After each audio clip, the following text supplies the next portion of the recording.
Howdy y'all, Caleb here, and today we're looking at Ripperdactyls. Bet you didn't see that video coming. um, the reason I want to look at these Ripperdactyls, I've got I'm I'm working on a ton of Ripperdactyls right now. This is how you store your Ripperdactyls, right? Uh, I got those in a rescue, and I need to clean them up and get them based. So I'm trying to figure out what do I want to do something with Ripperdactyls, and I'm looking at their Warscroll, and I'm just remembering the good old days. So before we get into the Warscroll, I want to look at what Ripperdactyls used to be in the previous Battle Tome because they were one of my favorite units back then. A lot of fun, terrorized everyone on the table. Um, so if you weren't around then, if you weren't playing Seraphim back at that first Battle Tome, then this might be interesting for you. So let's not get to this. I'll put some timestamps below. You can skip the old stuff if you want to, but I think it's pretty interesting. So we're looking at. I had to dig through my archives to find the old War Scrolls, but I had them, which is pretty cool. I still have all the old War Scrolls. So they changed some stuff between the old ones and new ones, and some of it's pretty subtle on these different abilities, and some of it is not so subtle, which we'll look at here in a second. But, the move went from 14 to 12 for the new Ripperdactyls, so we got a little bit slower. Bravery changed, but that came with the whole separation between Starborn and Coalesced. Coalesced has bad bravery, but you can't modify it, and Skinks all have terrible bravery. And then in Starborn, you get automatically upgraded to Bravery 10 to negate all that. So instantly, the new Ripperdactyls aren't very good in Coalesce side of things, which they're a skink unit. That's okay. We had three different profiles of attacks. We had the War Spear on the Rider. That was the Rider's weapon. And then Claws and Beaks, two different attack profiles there, which was kind of nice because there's lots of ways to buff those up in the old book. Now they've taken away the beaks, and they've just given us jaws. So all we get are jaws. We basically lost an entire profile of attacks. The War Spear also went down in range for who knows what reason. The jaws, let's see. I guess the jaws didn't get worse because the beak was also a 4 and 3. These are 4s and 3s, so we lost the claws, I guess. But we lost a profile of attacks, which, okay, that's fine. They were more expensive in the old book. I think by the time the old book was done, they were up to like 140 points for 3. They had slowly climbed their way up as they were quite good. Now they're 85 points for 3, which they've kind of gone down a couple times. So, same kind of save here. This isn't really the real story, though. Let's take a look at the old War Scrolls abilities. Now, this is the old War Scroll, so don't get too excited. Because this stuff was pretty nuts. So it had a swooping dive. At the end of your movement phase, you can declare that this unit will swoop down to attack the foe at close quarters. If you do so, then in the following combat phase, you can re-roll failed hit and wound rolls for this unit as the enemy reels from the sudden assault. Until your next hero phase, this is weird. Until your next hero phase, measure range and visibility for models in this unit as though they were on the ground. That last little thing, I never understood, and we had lots of arguments across the table about what in the world that even meant. If I don't swoop down, can you attack me? How tall can I make my flight stand? Is he just up in the air? So that was kind of one of those, first edition weird rules that never really got clarified. But the big thing was swooping dive, which we basically always used. You're going to reroll hits and wounds. Just awesome, especially when you have quite a few attacks. You're rerolling all those. Now, none of these attacks had any rend, which in first edition, there wasn't a whole lot of rend going around. There was some, but that was fine because you're just looking for quantity of attacks. And now when you're hitting and you're rerolling all your hits and wounds, that's pretty cool. Star bucklers, Ripperdactyl riders carry bucklers as resilient as the scales of star drakes. When you make save rolls for this unit, ignore the enemy's rend characteristic unless it's -2 or better. So you ignored -1 rend, basically. Now, if they had -2 rend, it just all went through. You took it all. But we had a lot of things with star bucklers, the shields that did this. That's kind of all been replaced by scaly skin, which gives us that -1 damage in Coalesced. I think I like the -1 damage better in Coalesce, but this was always nice, especially if you were like on the Starborn side of things. That would still be nice to have. That no longer exists. They're still carrying their shields, but you don't get a benefit from it. Here was a fun one, though. This one gets absolutely insane. Okay, read this text. Voracious appetite. Voracious appetite. Each time a model from this unit attacks with its vicious beak and scores a hit, immediately make another hit roll against the same target. Carry on until a hit roll does not score a hit. Then make any wound rolls. What? So for a while, this attack here, you're rolling dice, you're re-rolling all your hits. If it hits, you take that dice and you roll it again. It's a hit roll. You can re-roll it. If it hits, you take it and you roll it again. You can re-roll because it's a hit. So you could get, I mean, theoretically you could have, infinite attacks. You would just roll so many dice that it didn't really matter what you were fighting. It was going to die. They later changed that. They FAQ'd that to if you get a hit, it turns into D3 hits, which made it a lot easier. You didn't have something that kept going, but you ended up with a ton of attacks, especially because the next rule here, Toad Rage, you would put down a Bloat Toad. We're not going to read the whole thing, but in your first hero phase, you place a Bloat Toad anywhere on the board, and basically you get extra attacks from your beak if they're in range of that Bloat Toad. So if you had more than one unit, or if you summoned a unit in, you actually got another Bloat Toad. And you could summon units in with the Engine of Gods. At that point, you could summon in Ripperdactyls, which was just fantastic. That's what I always did. I brought lots of engines, summoned in Ripperdactyls. That was always fun. So you get more attacks here. So this Bloat Toad is giving you more attacks. You're re-rolling all of your hits and wounds, and they're exploding into a ton of attacks. And so this was what made Ripperdactyls just absolutely terrifying. There's also a battalion that you could deep strike these guys outside of 3 inches. 3 inches of an enemy. I don't think there was anything else in the game that did that. And so everyone had to castle up hard to keep these Ripperdactyls off you turn 1. And it's hard to screen out something from a 3-inch deep strike. So all those combinations together, I would take these in a unit of 6, and generally I would force you to make 50 save rolls. Now this is after they fixed Voracious Appetite to only do D3 hits. Before that, it was if I got into melee with you, you just remove the unit because it's gonna be so many attacks. You don't want to sit there and watch me re-roll for 100 hit rolls, So pretty awesome unit back in the day. 6 of them. It was like 280 points. You didn't have to buff them with anything. Everything was innate on their Warscroll. You deep striked them outside of 3 inches of something, and then you pointed it at them, and you killed that unit. It was pretty awesome. Pretty awesome. Nobody liked playing against that, that's for sure. So, oh boy, the Ripperdactyl heyday. Anyway, that no longer applies.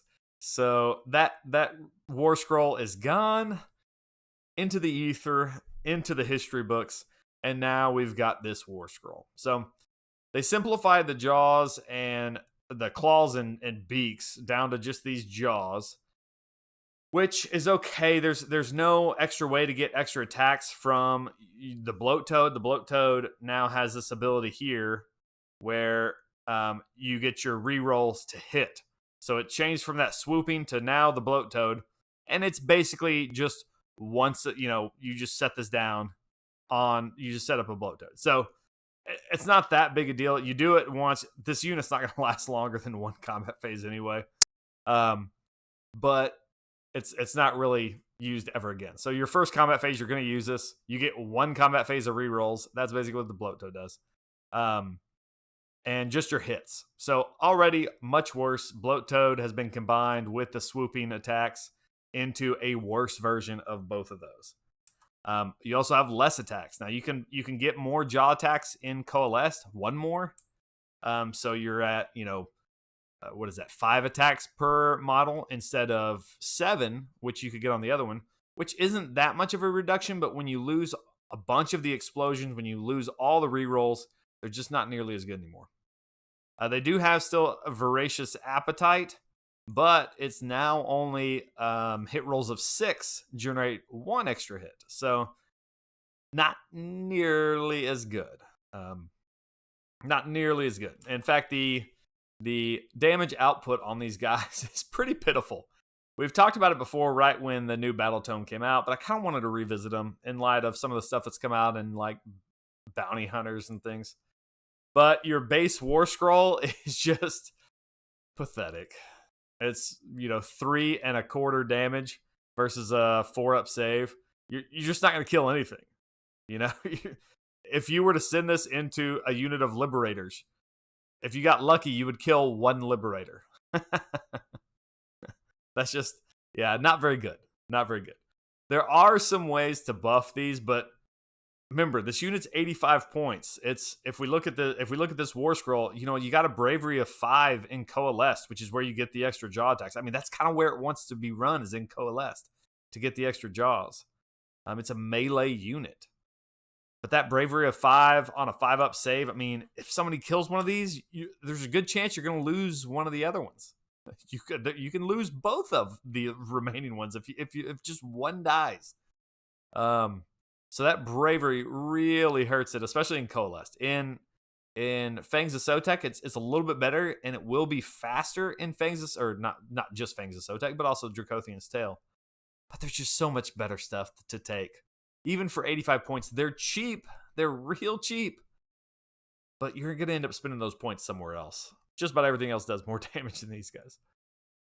The Ripperdactyl Chief is new to this book.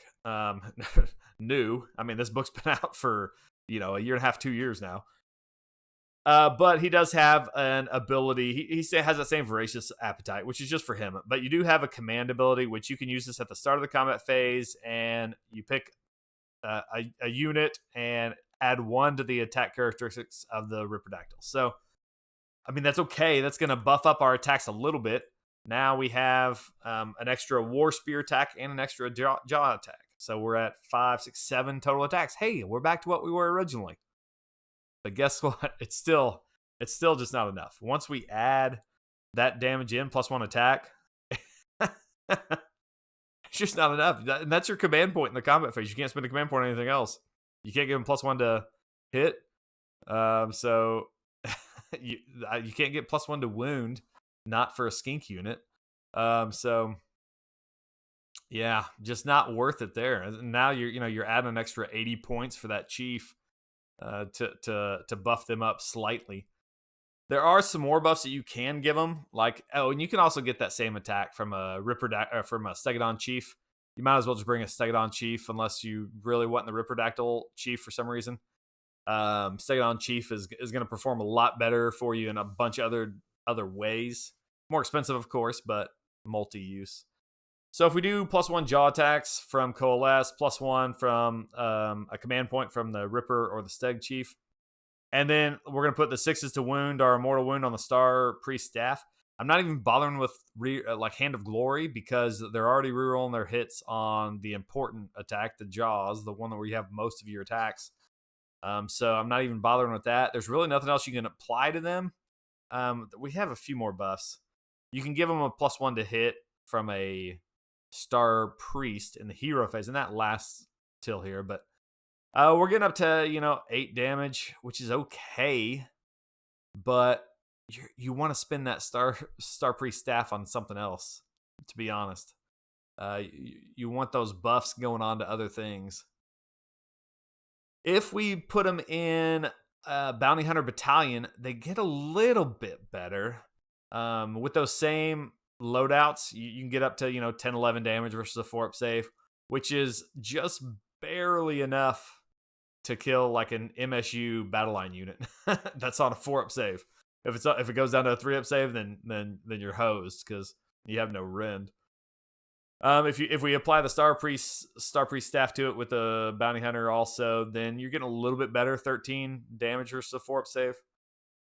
That'll kill a battle line unit. That's an MSU. And it's only 85 points, so there might be a place for it if you just don't have enough points for any other bounty hunter. and you're just looking, I've got 85 points. I need one more bounty hunter unit. Maybe you put this in, but just a lot of other things will do more damage. You can buff these guys to the moon. I don't know that you would want to. This is our god tier buffs. We've got all those things on it previously. Bounty Hunter, +1 to all the attacks. Star Priest Staff for the mortal wounds. A Skink Priest, +1 to hit in the hero phase. Purple Sun and Starseer debuffing the other units to -1 to save. And we've run those numbers before, and a lot of other units just get a lot better. Now, you look at that 24 damage, 25 damage versus a 4-up save for only 85 points, and that's great value. But you're buffing it with most of your army, so you're not really going to put that much into an 85 point unit, I don't think. And they're not really worth reinforcing, to be honest, because since where's their Warscroll? Since they come in a unit of 3, you can buff them up to 6, but now you got to deal with coherency. If they had that ability like some of the other flyers do, which I would imagine they'll maybe get whenever we get a book update, where they have coherency within like 3 inches of each other, and you don't have to worry about, keeping them stacked like rank and flank with these flying guys, then you can, double that damage. They might be worth putting buffs into. But as it is right now, they want to be like your screens, your chaff. You're flying over the top of things and grabbing objectives. But Pterodon Riders do it better. They're a few more points more, but they're gonna end up being better than these Ripperdactyls. So I'm struggling to find a place where I'm gonna play Ripperdactyls right now. I'm building mine up for the future. Maybe one day we can return to a Ripperdactyl meta. That was always a lot of fun in my mind. I like the flying dinosaurs here. So, all right. Well, I think this was mostly a video just so I could talk about the old Warscroll, because I found it while I was cleaning up some of these Ripperdactyls, and I really just wanted to talk about the good old days of Ripperdactyls. Right now, I don't think they're worth taking. Now that I've said that, like Gavin or Zach Kennedy or Ridge is probably going to make a Ripperdactyl list and go win a GT with it just to prove me wrong. And we'll have to do a recap of how their list won a GT with Ripperdactyls, kind of like the Arc of Sotex. All right, guys. See y'all later.